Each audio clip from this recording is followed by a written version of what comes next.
Hey there, I am outside.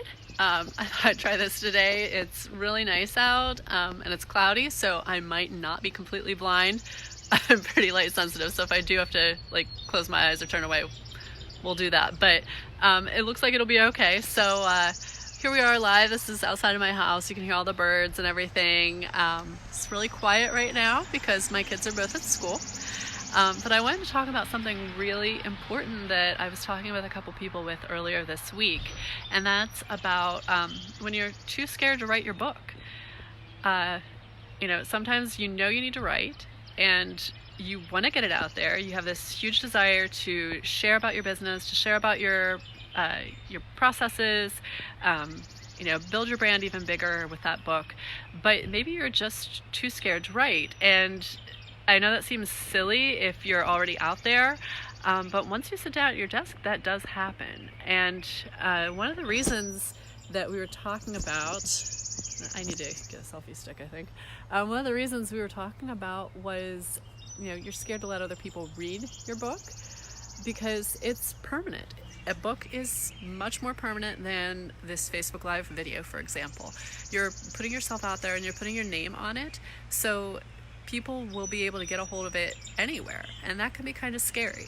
And also because it's not, you speaking face to face to people aren't getting a feel for your personality necessarily, unless you really make sure that you're infusing that in the book.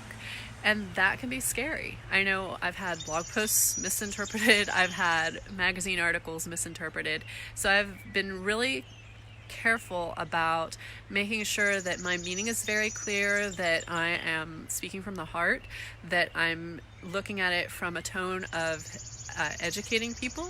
I make sure that shines through in my tone, that I'm trying to educate, that I'm trying to help people, that I'm not judging. Those are all things that are really important to think about. And when I was talking with these people about being scared to write your book, one of the things that came up was that they're actually even scared to let me read their book.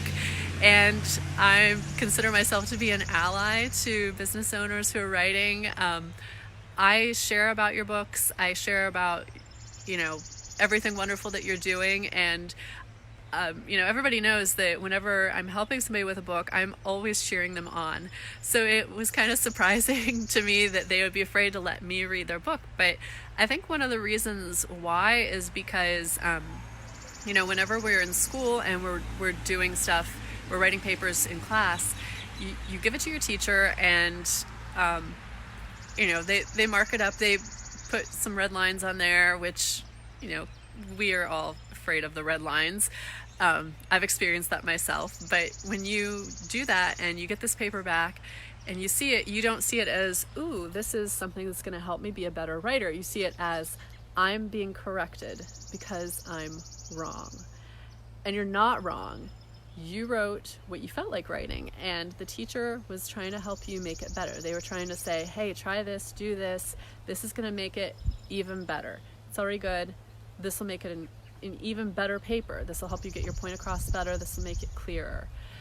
So whenever you go to work with an editor, then you might have that same kind of anxiety.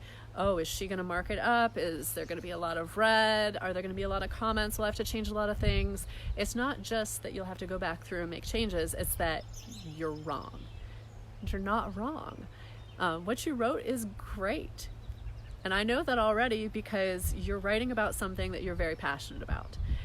So whenever you are writing your book, don't be afraid of letting the editor read it. Don't be afraid of letting some beta readers look at it.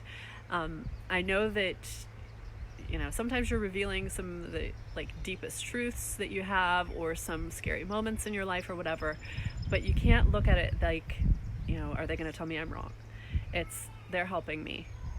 That is an ally right there. That is somebody who is cheering me on, and they only want to help make it better.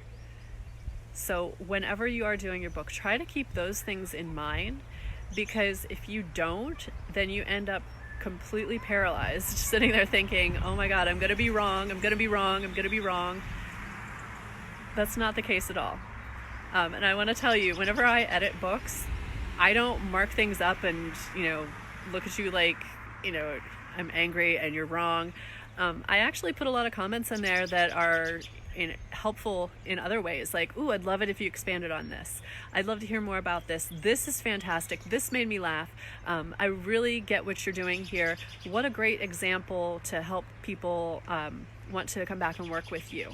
These are some things that I want to make sure that I'm reinforcing in your writing. So I'm not just putting down, there are bugs outside. Yuck. I'm not just putting down that you did something and I don't like it, or I'm not just changing a sentence. And I don't like to refer to it as correcting. It is changing it. It's making adjustments. It's enhancing it. When I edit, it's not cutting out stuff that's wrong. So I want you guys to keep that in mind, and don't let that hold you back from writing your book. Make sure that you're thinking about who you can reach out to as like a beta reader, somebody who would support you. Who's going to look at that book and say, hey, this is really great. I liked this. Maybe I'd change this. Because if you want to get that book out there, you need to actually write it. So that's all I had for today. I'm going to head back in and edit some more. But I hope you guys have a wonderful day. And if you have questions about book writing or editing, drop them below. Thanks.